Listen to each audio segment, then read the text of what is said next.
many in the United States who welcomed the Soviet invasion of Afghanistan as a way to suck the Soviet Union into a Vietnam-like quagmire.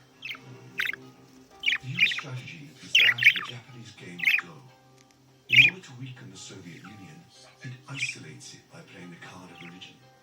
It helps the movements of the emerging ISIS in Afghanistan, but also in Pakistan and across the Middle East. A strategy that will prove its effectiveness, but also reveal dangerous side effects. The West was able to capitalize on others' very hard fight.